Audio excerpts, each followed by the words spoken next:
The early morning fog hung low over the rifle range at Camp Lejeune, North Carolina. The air was thick with moisture and the acrid smell of gunpowder as Marines from the 2nd Battalion, 8th Marines prepared for their annual rifle qualification. For most of these battle-hardened infantry Marines, this was routine, a formality they would pass with ease. But for one Marine, it represented a potential career-ending challenge.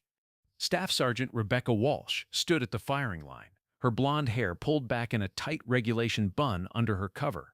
At 36, she was older than most staff sergeants in the battalion, having transferred in from a support unit just 3 months ago. According to her file, she was an administrative specialist who had requested a transfer to a combat unit to broaden her experience. The battalion commander had approved the transfer, despite some raised eyebrows from the infantry officers who questioned placing a female admin clerk in a frontline combat unit. Which city are you watching from? Share it in the comments. Maybe someone else from your city is here too. And remember, if you believe heroes appear in the most unexpected ways, hit subscribe and give this video a like. Staff Sergeant Walsh, you're up, called Gunnery Sergeant Martinez, the range master. Let's see if you can improve on last week's qualification attempt. A few snickers rippled through the assembled Marines. Walsh's previous attempt had been nothing short of disastrous. She had barely hit the target at all, scoring well below even the minimum qualification standard. For an enlisted Marine of her rank, it was embarrassing. For someone serving in an infantry battalion, it was unacceptable. Walsh moved to the firing position, assuming an awkward stance that made several of the younger Marines exchange glances. She shouldered her M4 carbine with visible discomfort, as if the weapon were alien to her hands. "Remember your fundamentals," Martinez said, his voice betraying a hint of resignation. "Breathing, sight alignment, trigger squeeze." Walsh nodded, her expression tense as she peered through the sights. The first target popped up at 100 meters, the easiest shot on the qualification course. She fired, missed, fired again, missed again. By the time she finished the course, she had hit only 7 out of 30 targets, a score so low it wouldn't qualify a recruit fresh out of boot camp, let alone a staff sergeant with supposedly 12 years of service. Martinez shook his head as he recorded her score. "Staff Sergeant, I don't know what to tell you. This is your 3rd attempt, and you're still not even close to qualification standard." "I understand, Gunny," Walsh replied, her face flushed with what appeared to be embarrassment. "I'll keep practicing." "With all due respect, Staff Sergeant, this goes beyond practice," Martinez said, lowering his voice so the other Marines couldn't hear. "I've never seen someone of your rank struggle this much with basic marksmanship. The battalion commander is going to have to be notified." Walsh nodded stiffly. "I understand." As she walked away from the firing line, the whispers among the Marines were impossible to miss. How did she even make staff sergeant? Must be some kind of administrative error. She couldn't hit the broadside of a barracks from 10 feet away. First Lieutenant Michael Cooper, the company executive officer, had been observing the qualification from behind the firing line. He approached Martinez after Walsh had left. "What's the verdict, Gunny?" Martinez handed him the score sheet. "Worse than last time, sir. 7 hits out of 30. I've seen blindfolded recruits shoot better." Cooper frowned. "This doesn't make sense. Her record shows she qualified as expert every year for the past decade." "Records can be wrong, sir," Martinez replied with a shrug. "Or maybe she's got some kind of medical issue affecting her performance. Either way, she has no business carrying a weapon in a combat unit if she can't hit a target." "I'll speak with the captain," Cooper said. "We may need to initiate a transfer back to an admin unit." What neither of them knew was that Staff Sergeant Rebecca Walsh's marksmanship problems were about to become the least of their concerns, and that within 48 hours, every Marine in the battalion would see her in a completely different light. The next day, the battalion received unexpected orders. A VIP, a visiting congressional delegation, would be touring Camp Lejeune, and the 2-8 had been selected to demonstrate infantry and special capabilities. With less than 24 hours to prepare, the battalion was thrown into a frenzy of activity. Captain James Harrington, the company commander, gathered his platoon leaders and senior NCOs in the company office. "Gentlemen, we've been tasked with demonstrating our scout sniper capabilities to the congressional delegation," he announced. "The problem is, our scout sniper platoon is currently deployed with the 24th MEU. "So what are we supposed to do, sir?" asked First Lieutenant Cooper. "We can't exactly fake a sniper demonstration." "Battalion says we need to make it work," Harrington replied. We have the equipment, the rifles, spotting scopes, ghillie suits. We just need someone who can actually shoot and explain sniper operations convincingly." Gunnery Sergeant Martinez cleared his throat. "Sir, I qualified as a basic sniper years ago, but I've never been on a sniper team. I could probably handle the shooting part, but the technical explanation would be thin." Harrington nodded. "It'll have to do. Find someone to act as your spotter. Make it look good enough to satisfy some congressman who probably can't tell a sniper rifle from a broomstick anyway." As the meeting broke up, Staff Sergeant Walsh approached Captain Harrington. "Sir, may I have a word?" "Make it quick, Staff Sergeant. We've got a lot to prepare." "Sir, I heard about the sniper demonstration. I'd like to volunteer to help." Harrington stared at her in disbelief, then let out a short, incredulous laugh. "No offense, Staff Sergeant, but you just failed rifle qualification for the third time. A sniper demonstration is not the place for you." "I understand, sir," she replied, her expression unreadable. "Just thought I'd offer." Harrington shook his head as she walked away. "Unbelievable," he muttered. The next morning, the battalion was assembled at the demonstration area. Various stations had been set up to showcase infantry capabilities, weapons systems, tactical movements, communications equipment. At the far end of the field, Martinez had set up the sniper demonstration with Lance Corporal Jenkins acting as his spotter. The congressional delegation arrived accompanied by the battalion commander, Lieutenant Colonel Williams, and his staff. As they moved from station to station, Walsh stood with the other headquarters staff, observing quietly. When the delegation reached the sniper station, Martinez began his explanation of the role of scout snipers in Marine Corps operations. He was clearly uncomfortable, stumbling over terminology and providing only basic information. One of the congresswomen, a former military officer herself, began asking detailed questions about ballistic coefficients, wind calling procedures, and stalking techniques. Martinez struggled to provide coherent answers. "And how do you account for Coriolis effect at extreme distances?" she asked. Martinez hesitated. "Well, ma'am, it's a complex calculation that—" "If I may, Gunny," a voice interrupted. Staff Sergeant Walsh had stepped forward. The battalion commander frowned. "Staff Sergeant, this isn't your station." "I apologize, sir," Walsh said, "but I can answer the congresswoman's question." Before anyone could stop her, Walsh launched into a detailed explanation of Coriolis effect calculations for long-range shooting, describing the mathematical formulas and practical applications with the confidence and precision of someone who had done it hundreds of times. The entire delegation fell silent, as did the Marine officers. Even the congresswoman looked surprised at the depth and accuracy of the explanation. "That's exactly right," she said. "Are you a sniper instructor, Staff Sergeant?" Before Walsh could answer, Lieutenant Colonel Williams intervened. "Staff Sergeant Walsh is one of our administrative specialists, Congresswoman. I'm not sure where she acquired that knowledge." The Congresswoman looked confused. An admin specialist with expert knowledge of advanced sniper ballistics? An uncomfortable silence fell over the group. Walsh stood at attention, her expression neutral. Perhaps Staff Sergeant Walsh could demonstrate the shooting portion as well? The Congresswoman suggested, clearly intrigued by the incongruity. The battalion commander looked like he wanted to object, but with the delegation watching expectantly, he had little choice. "Of course, Staff Sergeant, would you care to demonstrate?" Martinez reluctantly offered his rifle, a Mem 40 A6 sniper rifle.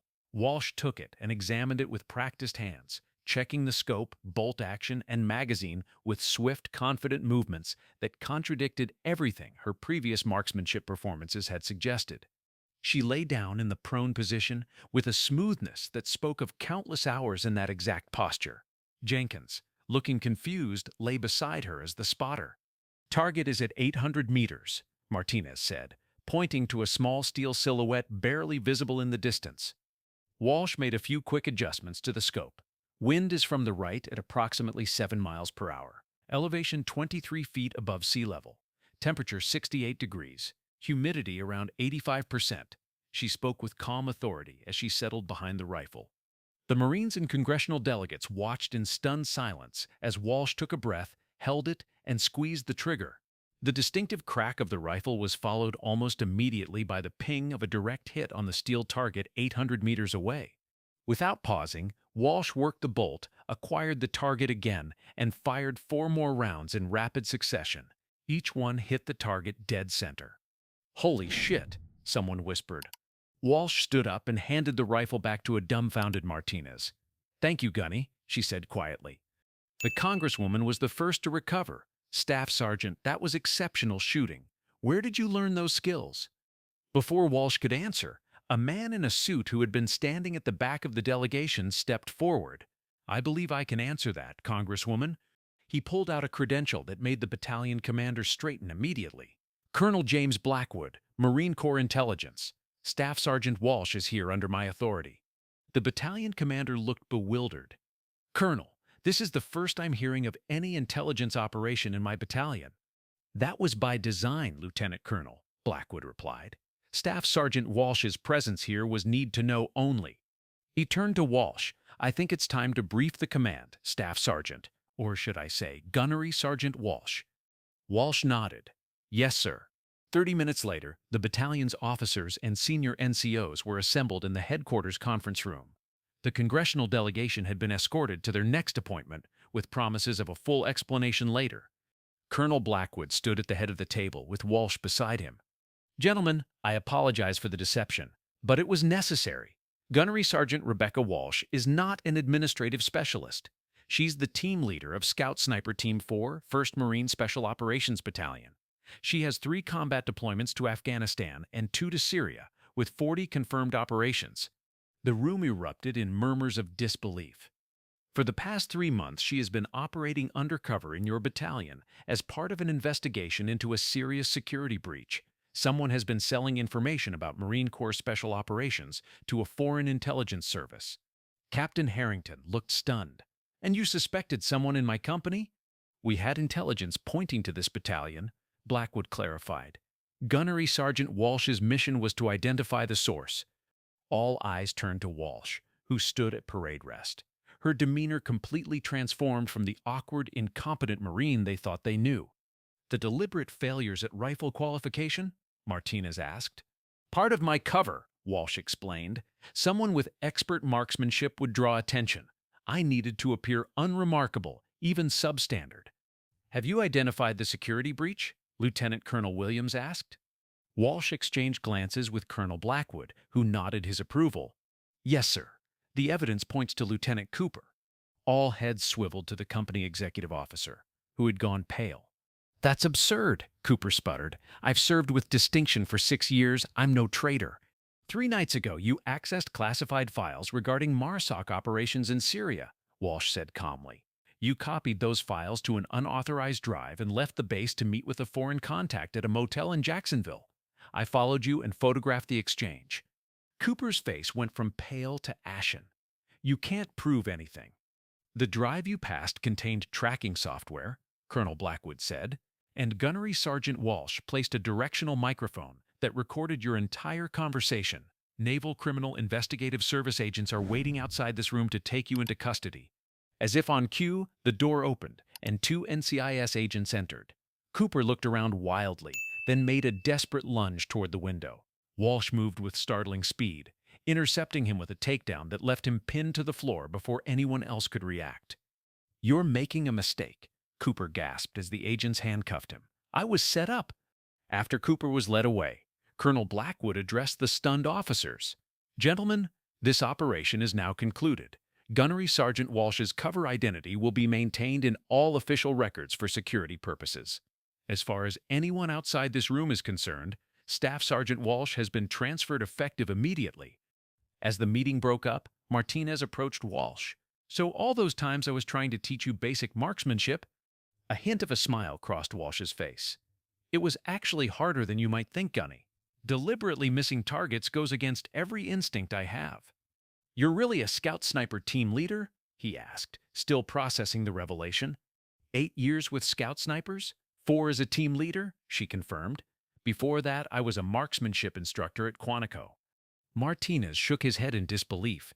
"And to think I was worried about you embarrassing the battalion in front of Congress." "Sometimes the best disguise is incompetence," Walsh replied. "No one looks too closely at a failure." Later that evening, as Walsh packed her few belongings in the barracks, there was a knock at her door. It was Captain Harrington. "Gunnery Sergeant," he said, the new rank still sounding strange when addressing her. "I owe you an apology." "No apology necessary, sir. You responded exactly as you should have to a seemingly incompetent Marine. Still, I made assumptions. Dismissed your capabilities based on limited information. Walsh paused in her packing. With respect, sir. That was the point.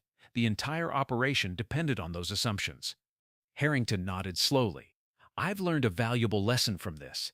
Never judge a Marine's capabilities until you've seen them tested in the right circumstances. It's a good lesson, sir. Where will you go now? He asked. Back to my team, she replied. We deploy again in 3 weeks? Well, if you ever decide you want to change from special operations, there's a place for you in this battalion. We could use someone with your skills to train our Marines. Walsh smiled. I appreciate that, sir, but my team needs me. As Harrington turned to leave, he paused. One last question. Were you really going to let yourself fail rifle qualification a 4th time? Wouldn't that have affected your actual record? There was never going to be a 4th attempt, sir, Walsh replied. My mission had a 3-month window. Today was always going to be the reveal, one way or another. After the captain left, Walsh finished packing, then reached into her pocket and pulled out a small object, a Scout Sniper Team leader badge that she had carried throughout her undercover assignment. She ran her thumb over the worn metal, a reminder of her true identity that had remained hidden for 3 long months. Tomorrow she would return to her team, to the world of precision rifles and ghillie suits, of patience and lethal accuracy. She would go back to being Gunnery Sergeant Rebecca Walsh, one of the Marine Corps' elite scout snipers. But part of her would miss the challenge of the past 3 months. The discipline required to appear undisciplined, the skill needed to appear unskilled. It had been, in many ways, the most difficult mission of her career. As she left the barracks for the last time, several Marines who had witnessed her shooting demonstration earlier that day stopped and stared. Word had spread quickly, transforming her overnight from an object of ridicule to one of awe. Walsh nodded to them and continued walking. She didn't need their admiration. She had done her job, protected her fellow Marines from a security breach, and maintained her cover until the mission was complete. That was what mattered. In her world, the shadowy realm of special operations and intelligence, success often meant remaining unseen, unrecognized, and she was perfectly fine with that. After all, the best snipers were the ones you never saw coming.